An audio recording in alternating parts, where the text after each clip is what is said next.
Welcome to Kitchen Table Progressive.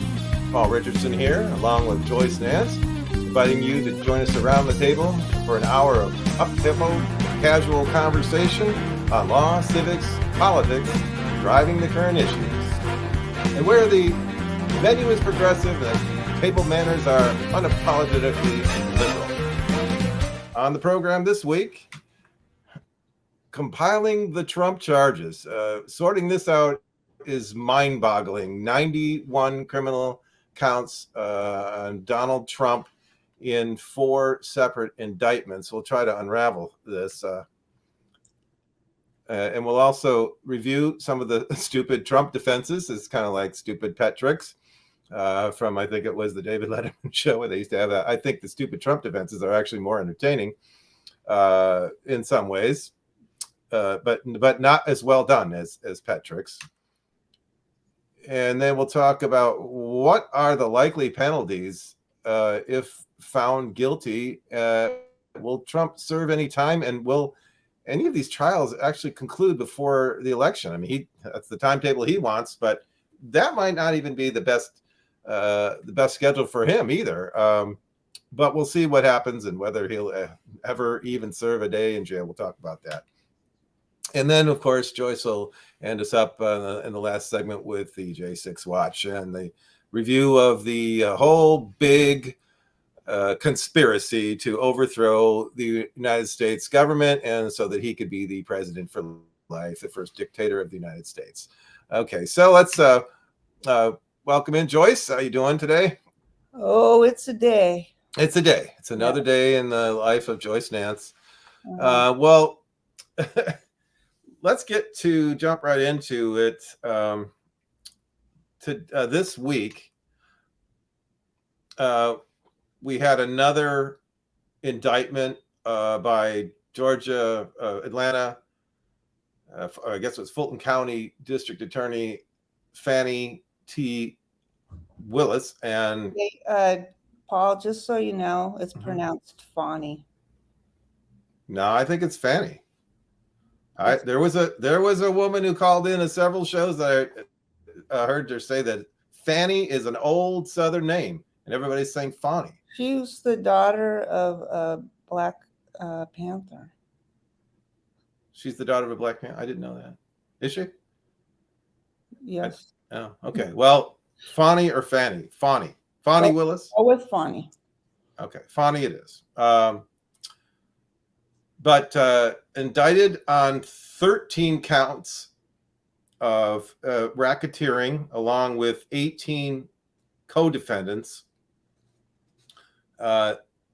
This is a state charge, not a federal charge. This is in state court, a criminal charge in state court. There are federal criminal charges and there are state criminal charges. In this case, the racketeering laws in Georgia do not allow the governor, Kemp, what is his name? Brian Kemp, to issue a pardon. And there is a mandatory minimum sentence, although I've heard analysts talk about what that really means, whether it means mandatory 5 years in jail or mandatory 5 years of probation or mandatory blah, blah, blah. I don't know. We'll have to learn more about that. The thing is Kemp can't issue a pardon, but he presides over the pardon commission, of which are all appointed by him. FYI. Is that right? Okay. I didn't know that. So that's a little bit of a bummer. But I mean, there's still the giant court of public opinion that if they do this trial and it's people stop loving Trump a little bit, who knows what they'll do. It can't be well, of course he thinks it's a big help for him to be indicted and found guilty. And then you have to wonder if and this trial I think will be televised. Isn't that what they said that. Understand too? They said that's what they do in Georgia. Right. So it's not allowed. Federal, it's not allowed. Yeah, in federal court, it's not allowed. But in state courts, depending on the legislature, it may be allowed if the legislature allows for it. In this case, apparently it does. But whether or not he's pardoned. It's transparency in government. Yeah, yeah, and then whether this can't. Georgia is a critical state for Trump, a swing state, which has been slightly tending Democrat in the last couple of elections, and it can't be a help to him. I would not think with the voters of the state of Georgia if he's found guilty, and it can't be a help to the Republicans if it's a slam dunk racketeering case, and they pardon him. I mean, that cannot be good for Republicans. The Republicans just can't come out of this looking good. But we'll get into the charges here. Yeah. Yeah, they don't agree about looking good. That's not. That's clear. That's clear that clean shoes and that's the least of their worries. Their goal is to maybe stay out of jail, and even more than that, not to lose a lot of money. Although the Republican parties in a number of states are really bankrupt, or not, I don't want to say bankrupt, but they have very little money in the bank. Most people, I won't say most people, but a number of people have as much money in the bank as, say, the Michigan Republican Party, which there was an article in the Detroit Free Press that said that they have $93,000 in the bank.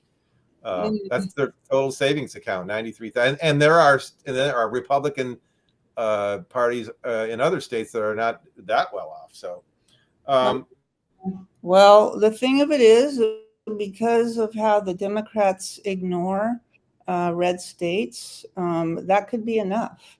And if the Democrats can't have their eyes open enough to see that all they've got to do is go over and pally-wally with the people. They can't send a voicemail or a postcard or TV ads only go so far. If you got to press the flesh, and a lot of it in those kind of places, and give them a reason to know you and like you, but they don't do that.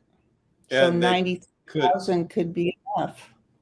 Yeah, and well, in Michigan, I think Michigan is actually, because the Democrats are in control of all three branches of government, or the legislature and the governor's office, and they also have a majority on their state Supreme Court. But that is in large part, in my opinion, to do with their very liberal big cities, kind of like in Oregon, that they kind of dictate what the state does. And so just like the Democrats ignore the red states, the Republicans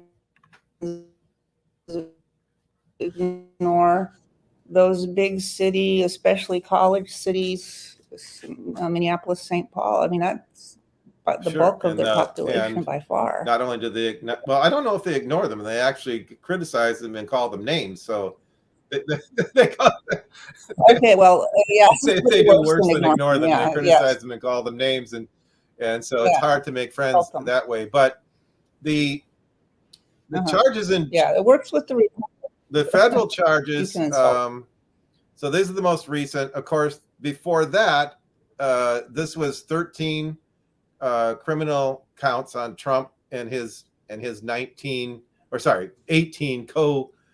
conspirators in this racketeering, which by the way, I think this is going to be, a lot of people question whether this is too big of a case for Fani Willis, but she is consulted with, I don't know if he's working on the case with her, but she's been consulting with an attorney by the name of John Floyd, who has literally written the book on prosecuting racketeering. He is considered the foremost expert in prosecuting that kind of law in the country. And he is from Georgia and knows all about, Georgia has an extra strict, beyond more aggressive than the federal racketeering laws. Georgia is even more strict. So he knows all about that. I think they've thought of everything that people have come up with in terms of how they'll defeat this, whether it's too many co-defendants, because in the case where they prosecuted the Atlanta Education Board they were cheating on test scores to try and get more money. They were inflating them. It was a widespread conspiracy to inflate test scores to get more money. There were 35 defendants in that case, and by the time it went to trial, there were 12. So people flipped, either pled out, or most of them, a lot of them flipped. A lot of, yeah. And so there was it was 12 that went to trial and got slammed. Okay, so the federal charges the week before that was, of course, Jack Smith in the 4 counts of obstructing 4 counts in the January 6th. This is a very streamlined charges. 4 counts of obstructing a official proceeding of the United States. Essentially, with those charges, I don't want to get into too much of what the details are, because I think people are confused about what's he being charged with. Not all. The 91 counts are mind-boggling. I couldn't go through all the differences. I don't know them all. And then there were the criminal counts. This has nothing to do with the election. The 34 counts, no, the 40 counts of voter fraud, or the fake electors, all that stuff that Jack Smith charged Trump with, had 37 counts, and then it was increased. It was a superseding indictment to increase it to 40. So on the Jack Smith side, and this was more to do with the trying to defraud the United States in the fake elector schemes. And then before that, the other, we've almost forgot about the Alvin Bragg and the New York City district attorney, who those were criminal charges of falsifying. This was the hush money case with what's her name, Stormy Daniels, and this was falsifying business records.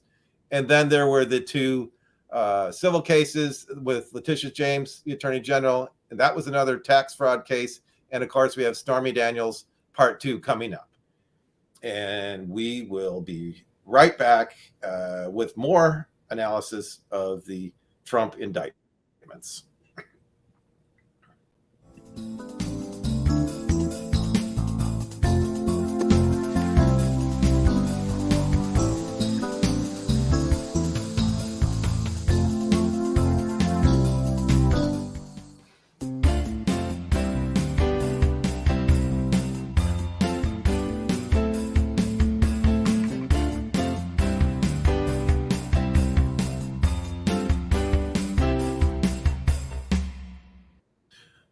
Back with you here on Kitchen Table Progressive, here on AM 820 WCPT, Chicago's Progressive Talk.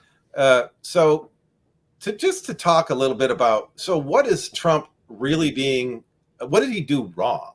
I mean, all of these charges are mind-boggling, of course, because there's so many of them, and I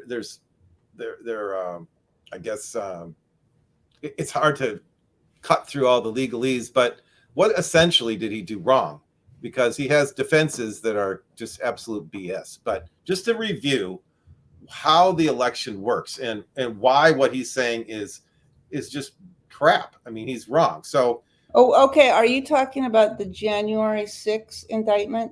No, I'm going to talk about what we'll do here. What I was planning to do is to talk about how the election is supposed to work on both the state and federal levels, and then talk about what he did wrong, including January 6th and the state charge. January 6th and the Georgia charges, they go hand in hand, but they're on 2 separate sides. One is federal, and one is sort of on the state side, and that's what I was going to point out about the Constitution. So the Constitution, in Article 1, Section 4, talks about that it says that the states shall run their elections. The states run. All 50 states run their own elections. And it's kind of at first you think, is that a good idea?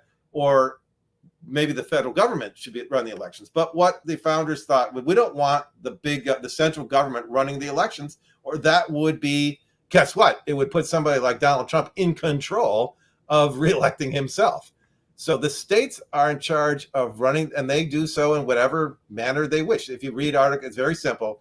Article 1, Section 4 talks about the states can just, the legislatures can decide how they want to do it. And so normally in November, and we vote on the first Tuesday after the first weekend in November. So election day can be as early as I guess it would be November 3rd, because if the first were a Sunday, November 1st were a Sunday, that would be the first weekend in November. Or it could be as late as November 9th, Tuesday, November 9th. So we vote. November 3rd was election day in 2020. Correct. That's right. It was November 3rd was the election. It was the earliest possible.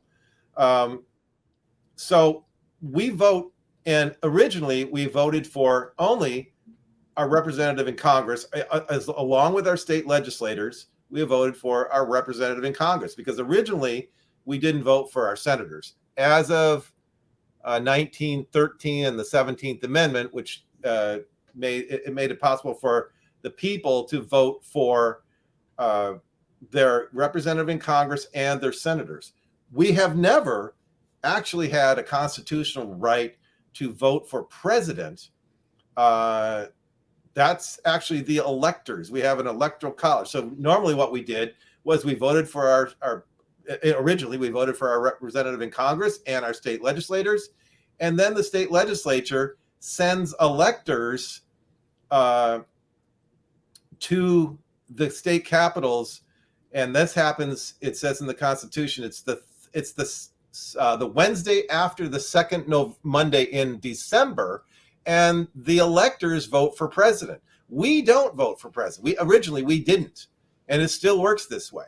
So you're saying for George Washington there was no popular vote for president? Correct. I was just going to give everyone a little trivia here. As a matter of fact, the first election in which the electors voted informed by the popular vote was in 1880, and the election of the 20th president, James A. Garfield, was at that point, all of the state legislatures had passed laws allowing the citizens to cast a popular vote for president. And so it's not a constitutional right. But it's my question is, if the people have their popular vote, but it's really the casting of the electoral votes, why do they have the popular vote? They just decided they could do that, and that's the way, because what effect does it have on the election? Because everybody, it's supposedly, and this was after the Civil War, by the way, and there's a whole kind of post-Civil War paradigm of power to the people and the vote of the people. But what it does is that the Constitution says essentially that the legislatures can decide however they want in terms of selecting the legislatures can select the electors they could have a beauty contest, and whoever the winner is gets to choose who the electors are. They could have it that way. What they decided as of 1880, all the states that we had said, we'll do it by a popular vote of the people. They didn't have to do it that way, but that caught on after the Civil War. And like I said, they could do it. They could have a beauty contest. They could draw lots. But they send their electors, and the number of electors each sends is the sum of however many representatives they have in the House plus their 2 senators is how many electors get sent to that state's capital to cast the vote for president. We have in this country now, usually it's a winner take all. Whoever wins the state, the slate of electors is chosen by that party. So if Biden won Oregon, then Oregon is a winner take all state, and the Democrats get to submit their slate of electors to the state capitol to vote for Joe Biden.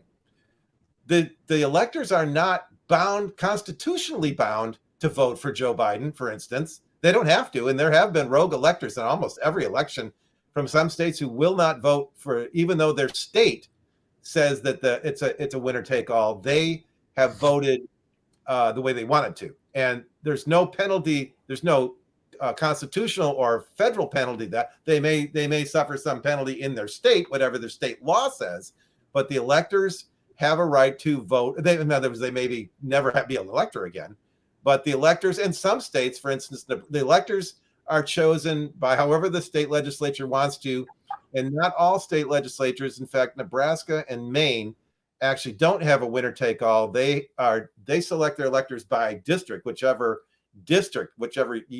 U.S. congressional district went for one or the other. That's how that's how the elector that represents that district will vote. So that's important. This is a really important point, because this is what Trump did wrong. Once the popular vote in the states is certified by the state commission, board of commissioners on election, once that's certified, which is, I think last time in 2020, the deadline was November 24th, which was 3 weeks after the election.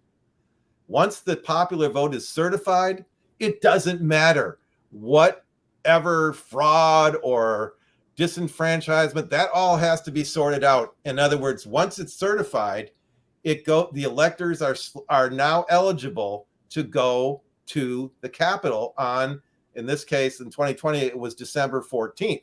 So once the vote was certified. Okay, time out. Mm-hmm.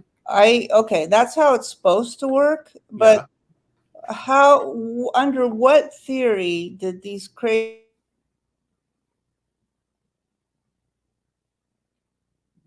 Did what? How it's supposed to work. But under what theory did Trump send in his fake electors? Oh, that's where it went wrong. It's right where I'm talking about, is once the popular vote is certified, then if say Oregon or Washington State went for Biden, mm-hmm. then the slate of Republican electors. So there's two slates. There's the Democratic slate that the Democratic Party puts forward in Washington or Oregon, and then there's the Republicans. They put a slate forward because it's winner take all.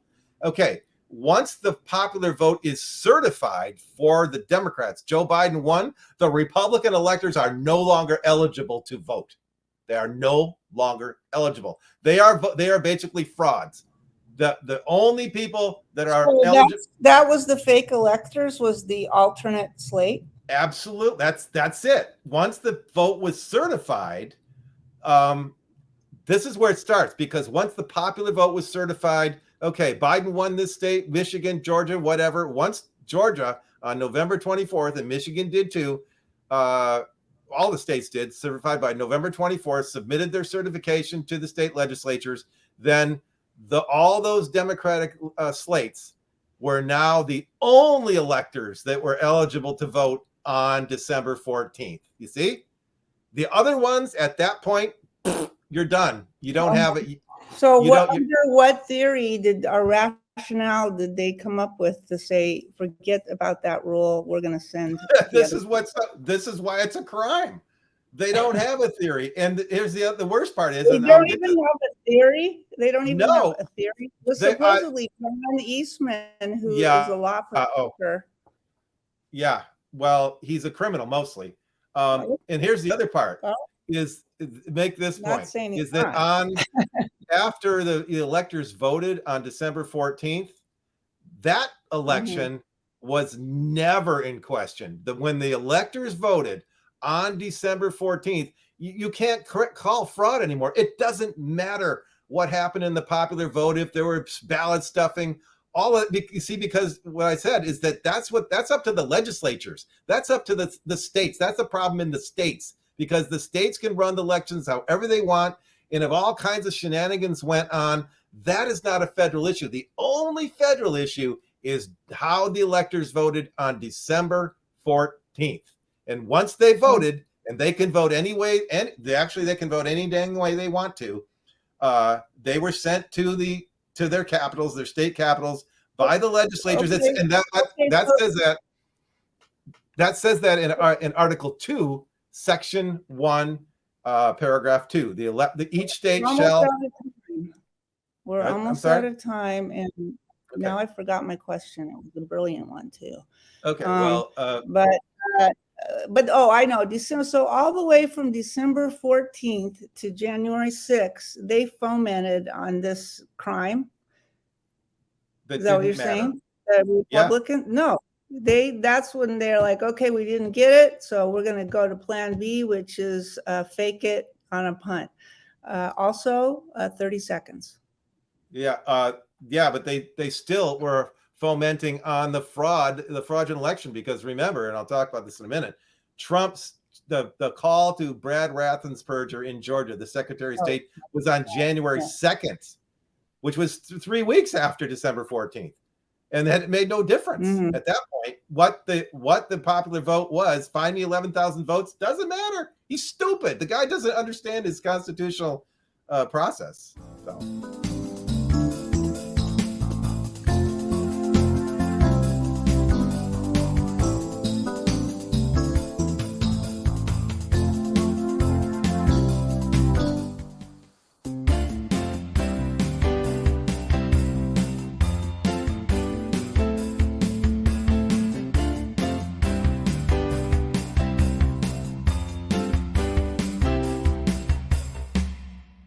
Kitchen Table Progressive, back with you here on AM 820 WCPT, Chicago's Progressive Talk.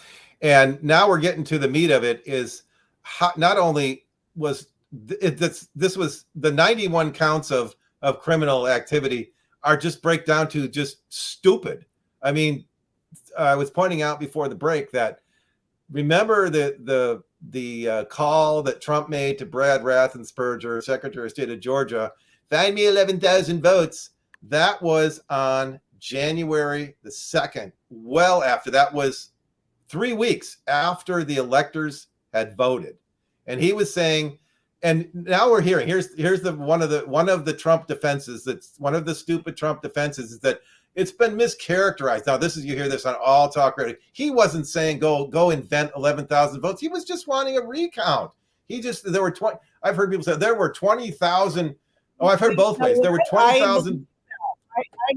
I believe he did want to recount. He did want to recount, but he didn't want it to be the same answer as he got before. Right, but you see that the recount is irrelevant. Yeah, he didn't want the same answer, but they couldn't, because once the popular vote is certified, in other words, the method that the legislature chose to select electors, once that was done and certified, the recount doesn't matter. You can't do a recount at that point. Even if Brad Raffensperger said, yeah, you're right, you have 11,000 more votes. That's true. Yeah. Yes. I recall the call, or at least some of it, with Raffensperger, whatever the heck his name is. And I don't remember him saying that, though. He just no, it's already done. We're not going to do that. He just was basically telling him no. But he didn't ever say, you know what, on December 14th, and we did this official thing, that was the final day. And if you should have made your call on December 13th or something. He should have, he had until, you should have gotten this worked out, and they tried before November 24th. Because that was, okay. All right. Well, whatever the cutoff was. Right. Yeah. And they did. And that's the other thing. Raffensperger say that to Trump. Because I suppose he thinks this guy's a complete idiot. He's the president, but he doesn't know basic constitutional process. He should know this. And I guess maybe he didn't want to be talking down. He didn't want to be schooling the president. And because he's a butt licker. He's a butt kisser. And and Trump is just, find me this. On the phone call, he did do both of those things. Yeah, I guess he did, but he didn't. He schooled him but not in a thorough way like you're talking about. But he did still do everything he could to just be super polite. Right. But these points are the essence of why Trump these are crimes, is that the recount, and remember, they've submitted the Trump, I don't know, team or whatever, they submitted over 50 cases in state court and federal court. I don't know why federal court, but state courts are where but here's the problem. They claimed voter fraud But the problem is that our justice system is what's called an adversarial system. You cannot go to the court. Well, it has to it. Let's put it this way. You're supposed to sue somebody. In other words, if you got a complaint about fraud, you have to fight that person or those people, those parties. They did this, and that's what caused things to go wrong. They never sued anybody. What they did was they went into court and basically said to the court, something's fishy here. We think Trump won. And asking the court actually to impose an order of equity, some kind of a stay or an injunction, essentially an injunction to overturn the election. And the court just can't do that. They said, no, you have to sue somebody, but they didn't. They didn't sue anybody, not a single party was sued for fraud in any of these 50 plus cases that they were saying Trump out. Is supposed to sue somebody to get it into court? Yeah, you got to take a party to court. It's an adversary. He didn't do that. No, he just went to the court and they asked the court to make an injunction to overturn. They just claimed fraud. But if you're going to claim fraud, you have to say, well, who's the party? Who's the fraud? Mm-hmm. Other than Donald Trump, who's the fraudulent? Who is the fraudulent party? But how does the stolen voting machines figure into all that? Well, as far as we know, they were still pursuing this. We're going to see if these things were. By the way, it was the Republicans who took the voting machines. Well, I know. That's what I'm saying. So why did they do that? Again, it was misguided stupidity. It's only digging themselves in because once the legislature has the count, I mean, I suppose they were digging for evidence, but it would be no good if they stole the voting machines and came up and said, see this? We see that these were double counts on this machine. It would do no good because why? Because that's improperly obtained evidence by the party that's the griever. You can't be the one to come up with the evidence. You have to have some party of law enforcement say, aha, we confiscated the evidence and it shows with an unbiased objectivity that there was something wrong with it. But you can't be the party who's the complaining party and then go steal the evidence and say, look, we found something wrong. So you can't be somebody that robs a 7-Eleven and ends up with $2,000 in counterfeit bills and then go back and try to sue 7-Eleven. Yeah, exactly. That's a good one. You got to use that one in your act. Yeah, that's exactly it. Right. You cannot go back. Yeah, you can. I thought these were real.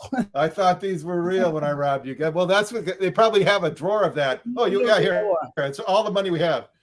Yeah, that would be a good. They just give them counterfeit bills. We have a stack of them for robberies. That's a good. That's a really good plan. Or whatever they want.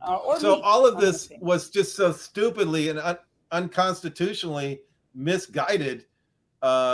Because once the popular vote was certified on November 24th in the states, there's no recount. You can't do recounts. It doesn't matter because that's the way the legislature. It's like the beauty contest. Or how about here's a better one. You cannot even if there's a bad call in a football game, and you can see that the ball clearly didn't break the goal line, so it wasn't a touchdown. He stepped out of bounds before he caught it, right? Those kind of things.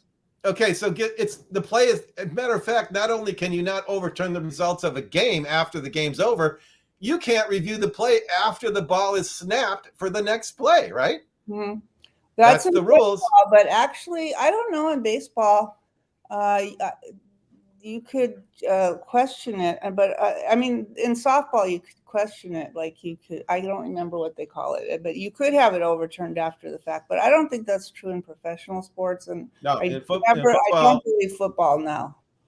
No, how they work it out after that. If it was grievous, they could fine one of the officials or fire him. I don't know, but once the final whistle blows and the gun goes off, the game's over. They don't change the game, even if there was a highly questionable, controversial call. Well, that's the way it is here. Once the popular vote in the states is certified, then the electors, as the states have chosen them, are certified to go to the state capitol to vote for president, and the other slates of electors. See, that's what they keep saying was, well, the Democrats submitted alternate slates of electors. Yeah, of course. But once the problem is, once the popular vote is certified, they didn't try to edge the other slate into the Capitol to be, we're the electors to vote for president. No, that's like people who are not eligible to vote showing up at the polls saying they want to vote, and everybody's against that. Here's another question. Why did the electors, who I hope were told the fake electors were told that they were committing a crime, why did they agree to commit a crime? I can't get into stupid people's minds, but But I mean, you haven't heard any like scuttlebutt talk of like they didn't understand, or they were all willing to take a bullet and die for Trump, or was there some fake electors that said, no, I'm not going to do that? Was there? Maybe, but you've hit on the one thing that they could possibly argue, which is that we were convinced that we were doing the right thing by somebody. And so there's the mens rea, what's called the criminal intent.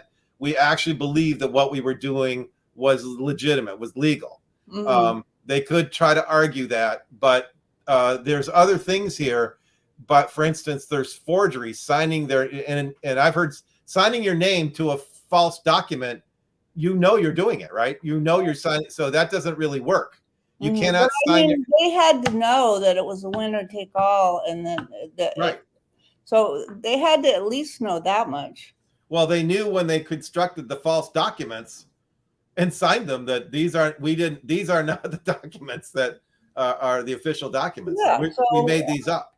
So they are, I mean, I don't know how much criminally liable for being pawns in the scheme. It wasn't a Ponzi scheme, but it was pawns in a scheme. Pawns in a scheme, right? That's right. But they will try to. They were convinced by John Eastman and others that no, you can do this, because you keep hearing the same arguments, even on right-wing radio, talk radio, is that it was legitimate. You can have alternate. Was John Eastman? He's charged in the January 6th one as a indicted co-conspirator? Wasn't he one of them? Yeah. I know Sidney Powell was, and in the Georgia too. They both were. Yeah, I don't know about Sidney Powell, but John Eastman, I think, is. They were indicted, not the. Yeah, and Rudy Giuliani. In a long list of unindicted. Yeah. Now you see, the other thing is the fraud against the United States. That's the fake electors. Now the obstruction, the January 6th, they didn't charge with sedition, conspiracy to commit sedition. They charged with obstruction of a procedure of the United States. And they keep saying, well, it wasn't violent, or it doesn't matter. It doesn't have to be violent. If they could have had a sit-in and sat in front of the doors of the Capitol building and didn't allow Congress to get in, you're still obstructing and chanting, "Stop the steal." By the way, the slogan itself is obstructive. It's "Stop the steal," right? So we're saying it's stolen, which it wasn't, and we're going to stop it. That's called obstructing. And obstruction is, you can't even sit in front of the doors, let alone slam them on police officers. You can't sit there in front of the doors and stop Congress from coming in and chant, "Stop this deal." And by the way, they were chanting, "Hang Mike Pence," and "Where are you, Nancy?" 30 seconds. So that was obstruction. One last word on Mike Pence, which was, he asked maybe 20 or maybe it was 200 different people, was there a legal way that he could do what Trump wanted and to stall the election certification? He tried, but he couldn't get any. He went to like all the law professors and everybody that was nothing in the Constitution for that. Nothing in the Constitution prescribes that. We'll be right back.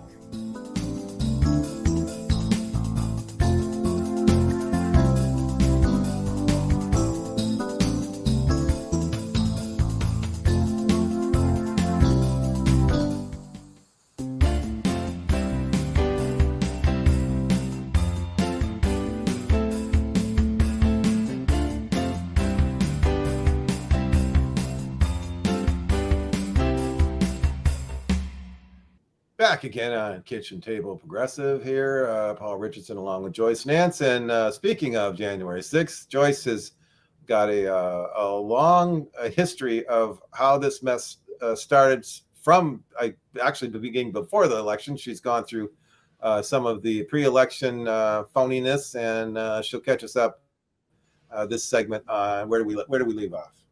God only knows. But I just want to let you guys know, in case you're in the side of the fake elector, Paul, that I am going slow on this on purpose, especially the early days, because that's the part really that is the most insidious. Is like Trump tried to pretend, I don't know what I'm doing. What, me?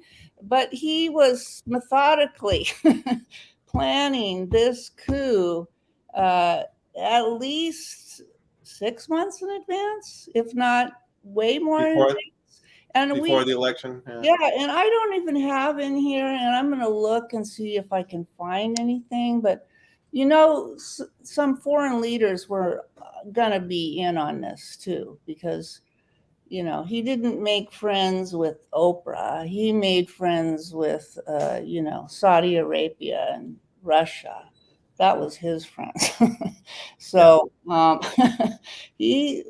I don't think there was ever any time he seemed like a lazy president, because what did he do? He played golf and watched TV. That's what we know. But he did a third thing, which was plan this coup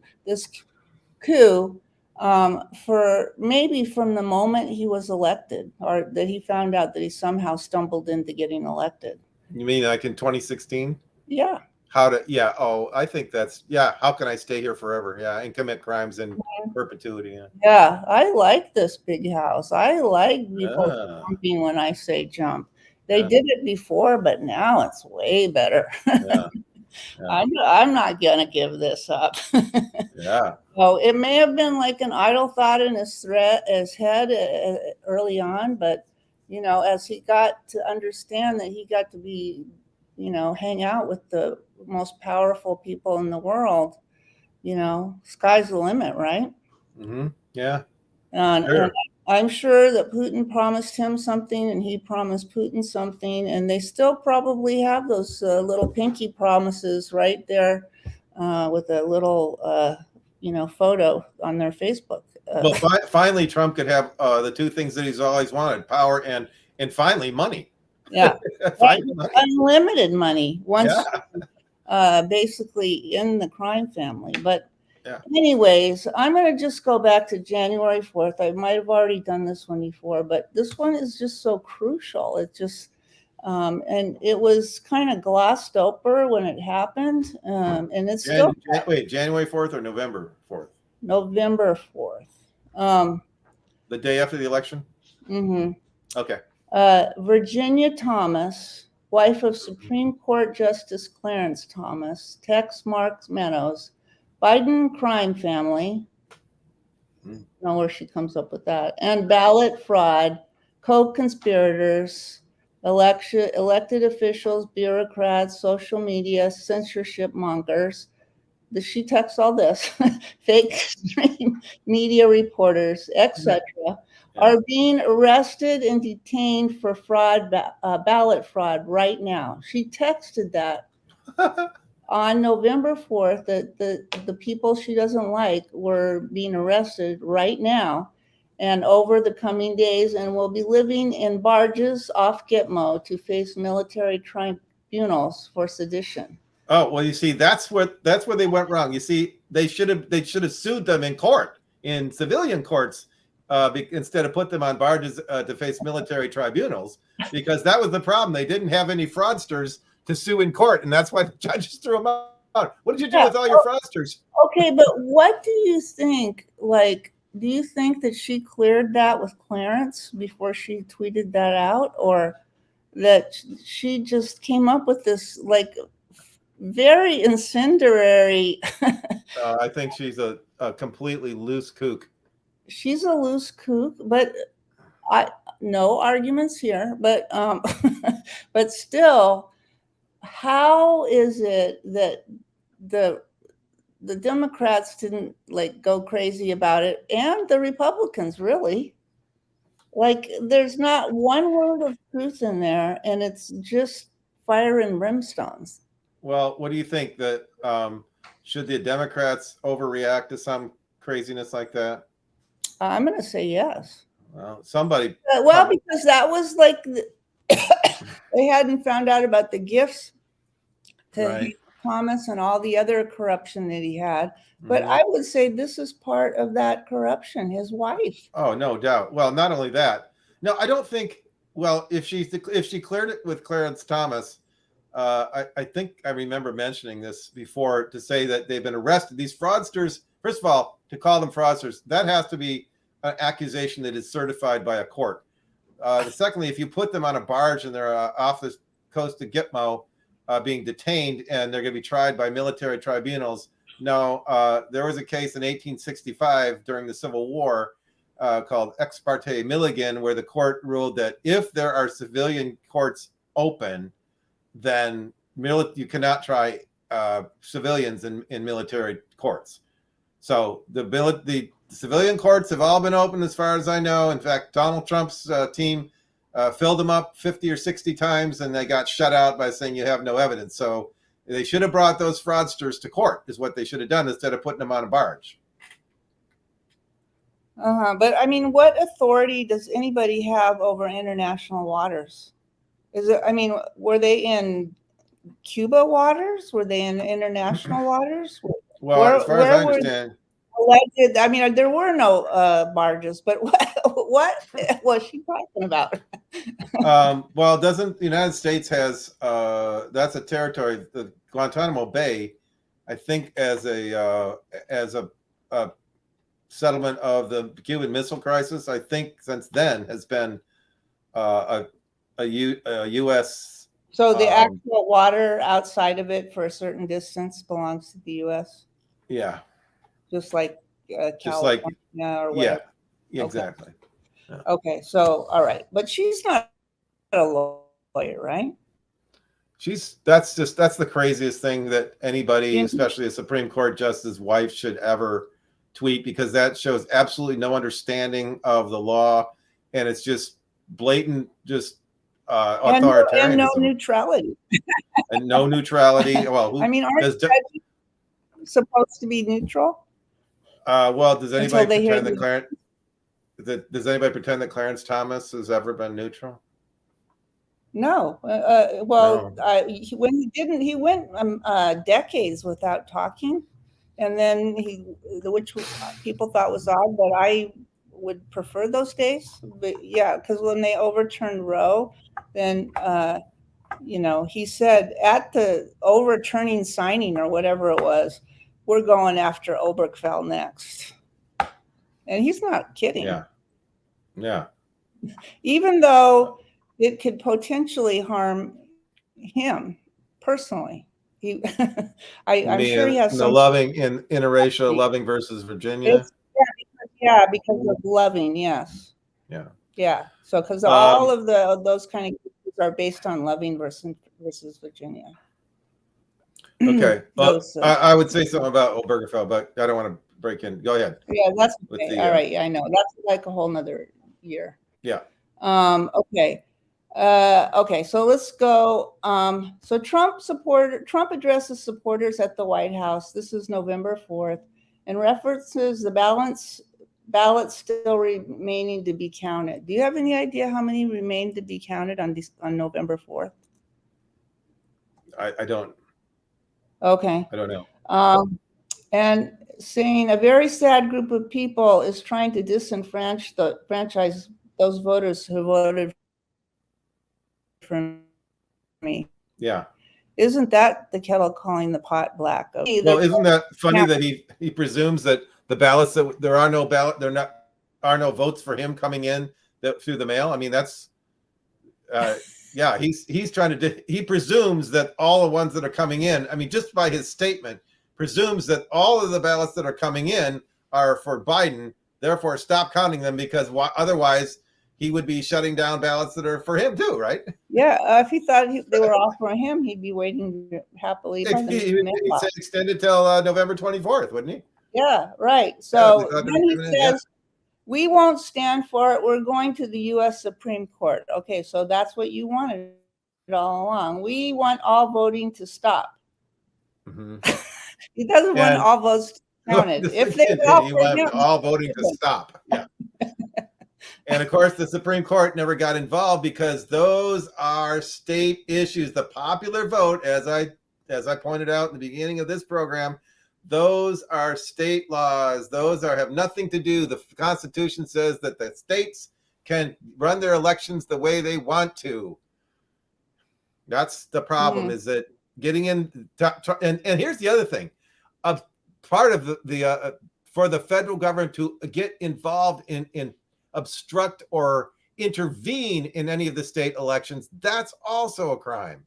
So in other words, especially the head of the federal government, the guy who's running for election, that's a crime. You can't. Like the Arizona election, the Georgia election, was it the Michigan election? They had their little fingers in also. Yeah. Ohio. All of the swing states. No, they didn't bother with Ohio because Ohio was solidly for Trump. Yeah. But we don't want them to find any ballots at 4 a.m. and add them to the list. We are getting ready to win this election. Frankly, we already did win this election. Unquote. Yeah, right. And, oh, by the way, I was going to say, as for the question of, is it a good idea that the states run their own elections or that should the federal government run the elections? Well, here's the best example. He's already trying to. The fact that our Constitution says the states will run the elections made it so that Trump really couldn't interfere. If it was the federal government running the elections, he could have had a lot easier time with it. He could have seized voting machines and changed them. That's why the founders. It's hard. I've debated about whether it's a good idea, but I think I've come down on the side of, let the states run their elections and let them figure out their voting problems and happens. But because ultimately it's up to the legislature to decide which electors go.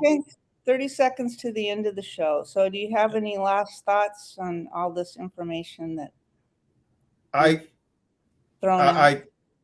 don't think that any of these trials will yield. I don't know if any of them will be finished by the election. So in that way, Trump will have his way. Or even if any of them are, sentencing may be deferred until after the election. The judges could do that. So I don't know. I don't think my prediction is Trump will serve no time behind bars. I'm sad to say, but if they can just get him to stop being president or running for president, I will be satisfied with that.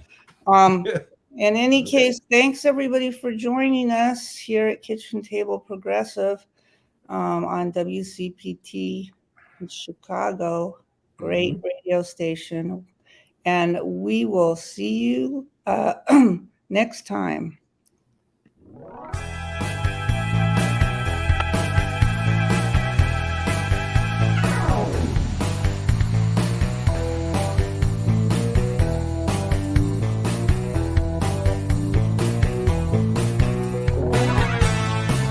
Thanks again for joining us here on Kitchen Table Progressive. Don't forget to check us out on our website at kitchentableprogressive.com. And you can see a video podcast of this show on our YouTube channel. Join us each Sunday night at 6 p.m. Central for Kitchen Table Progressive, immediately following the family meeting, right here on AM 820. WCPT, Chicago's Progressive Talk. We'll see you then.